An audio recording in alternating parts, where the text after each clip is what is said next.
CivilNet. My guest today is Majid Rafizadeh from Washington, D.C. Mr. Rafizadeh is president of the International American Council on the Middle East. He's a scholar of Iran, of combined Iranian-Syrian background, and we're going to be talking about Iranian foreign policy, specifically regarding the Caucasus. Majid, thank you for joining us on CivilNet. Thank you for having me. Majid, you know, Iranian foreign policy, we could talk for hours, of course, in the context of the sanctions, in the context of the new president, certainly. Here in Armenia, our concern always is that Iran, with whom we've had fine relations during these 2 decades, is under so much pressure that that foreign policy that has been very balanced, very neutral regarding all of its neighbors, Azerbaijan, Armenia, may change. Do you think that kind of change might come with the new president? Well, that's a great question, Salpi. I think what we're seeing here, president coming to power, that he is from the moderate the section of Iran's political spectrum. So if any change is going to come, I think the changes is going probably be much better than the previous era, which we had more hardliners. And as you might know, the hardliners in Iran, their political philosophy is that they are less compromising with their policies regarding foreign policies, with their relations with the other countries, and they strictly follow the supreme leader, Iran's supreme leader, Ayatollah Ali Khamenei. So they're really less flexible when it comes to their relationships, diplomatic relationships.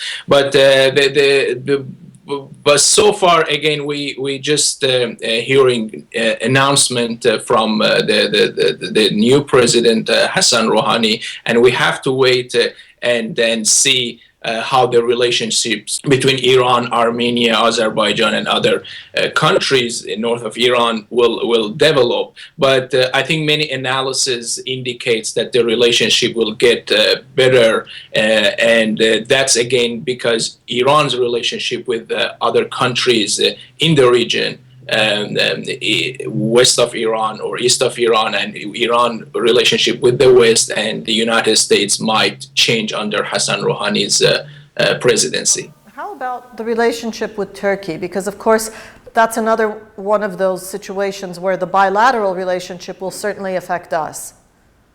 Exactly. You're absolutely correct. I think the relationship, the tension between Turkey and Iran has heightened in the you can say in the last, particularly in the last 3 years since the uprising erupted in Syria. Iran had a different position, political position towards Syria than Turkey. Iran is basically arguing that Assad regime is a legitimate, the regime is a legitimate political establishment. Assad is a legitimate president and he should stay in power, and the Syrian people have to decide what kind of government they want to choose. But the Turkey and Erdogan's government has taken, you can say, completely opposite position, and they, according to many analysts, they have become a shelter for the Syrian rebels. They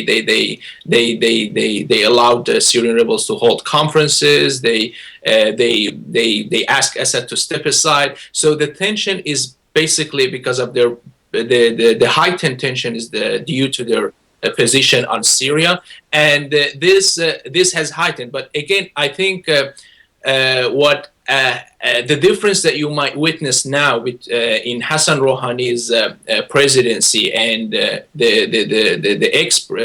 previous area under Ahmadinejad's presidency is that Hassan Rouhani might soften his political rhetoric. Ahmadinejad was famous for his combating, inflammatory the rhetorics that he was using, and that have created sometimes international outcries. But I think Rouhani, what he tries to do, he's trying to soften his political rhetorics. He's trying to use more diplomatic language, and that might, I think, made some progress with regards to Iran and Turkey relationships. But again, I think the tensions will remain there because they're not going to change their positions towards Syria. The Iranian position regarding Azerbaijan, given the Azeri minority in Iran, given Azerbaijan's position in the Caspian Sea, given Azerbaijan's relationship with Israel, is that seen as a problematic in Iran, or is that not even on the list of concerns? Well, no, definitely this is one of the things which is on the foreign policy agenda of Hassan Rouhani. But I think when they try to analyze the relationship with Azerbaijan particularly, I think the Iranian political, I think, establishment basically they view that relationship, they analyze it from the perspective of the whole region rather than just how Azerbaijan is conducting its foreign policy towards Iran. So Azerbaijan is again important for Iran just because of the economic relationships that they have with Iran, and again, I don't see any kind of changes it might be created because of the new presidency of Hassan Rouhani, and probably the relationship between Iran and Azerbaijan might remain the same. At the inauguration of President Rouhani, Armenia sent its president, Azerbaijan sent its head of parliament. Are those gestures assessed? Are they given more weight than maybe they deserve? Does that matter? Well, I think you're correct. There is in the I think international politics. Sometimes there are a lot of words and you can say speeches and gestures and which don't translate into actions. But I think again these I think these gestures from the beginning I think are important. Between in affecting the relationship between Iran and Azerbaijan or other countries in north of Iran, but again, I don't think this again might be at the top of the agenda of Hassan Rouhani when it comes to his foreign policy. Because I think if you want to prioritize the foreign policy objectives of Hassan Rouhani, there are two important, I think, issues. One is the Iran's nuclear program with particularly with Europe, and the second one is Syria. So I think Azerbaijan is important, probably economically, for Iran, but I don't think they probably would spend that much time during his first term on this particular issue. I think that's again comes to the relationship that's analyzed through the relationship between Iran and Russia, and you can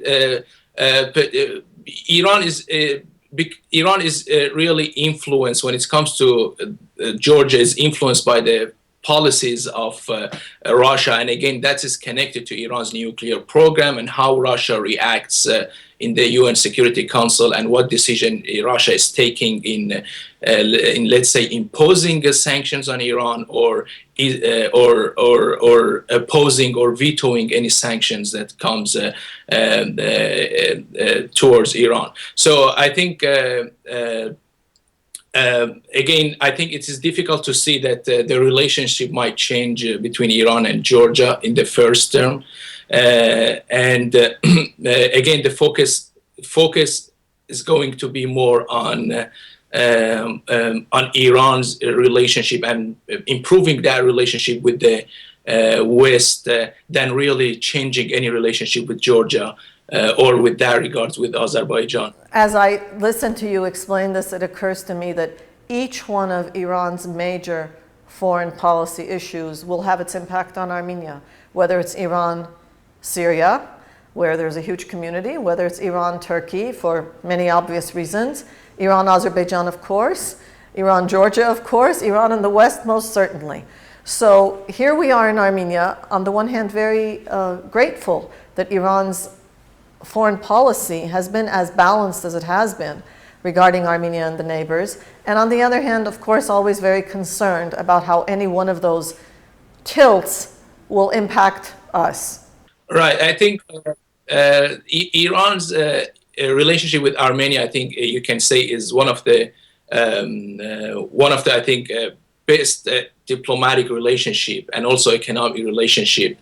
Consider comparing it with Azerbaijan and Georgia. I think Iran has a very deep, not just economic ties with Armenia, but also cultural ties with Armenia. They have important oil pipelines, I think contracts, and also hydropowers in Aras. So I think you're absolutely correct. I think any changes in the IAEA or Europe or United States position on Iran's nuclear program, any further pressure will affect Iran's the relationship with Armenia. But I don't think that effects might reach a level that might lead to some sort of complete stalemate between Iran and Armenia. I think this relationship between Iran and Armenia has been there for thousands of years. But if the sanctions, the international sanctions, increases on Iran, you're absolutely correct. I think Iran will be more limited. It will be more isolated in the region, and that will have negative effect on Iran-Armenia relations. But I think with a moderate president, centrist presidents coming to power, actually the Europe, and especially here in the United States, particularly the Democratic Party, they are cautiously optimistic about the new president. So I don't think the relationship, there will be a relationship between Europe and Iran, or United States and Iran, or will get worse than what it was under Ahmadinejad era. And I think there is really less likelihood that there will be new sanctions, economic sanctions of Iran because of its nuclear ambitions. So you might even see that some of the sanctions will be removed if Hassan Rouhani knows how to deal with the international community. And again, I want to emphasize that Hassan Rouhani is not new to the politics. He's been before the chief nuclear negotiator. He's been on the Supreme Leader's National Security Council. He's been his chief advisor. So he knows how to deal with the international community. I think it's a relation. I think the relationship is more likely to progress because the pressure on Iran, I think, might ratchet down because of the new president. Thank you. We share your hope, and we look forward to further discussions about this very complicated region. Thank you, Salpi. Thank you. Majid Rafizadeh from Washington, D.C., President of the International American Council on the Middle East. And thank you for following us on CivilNet.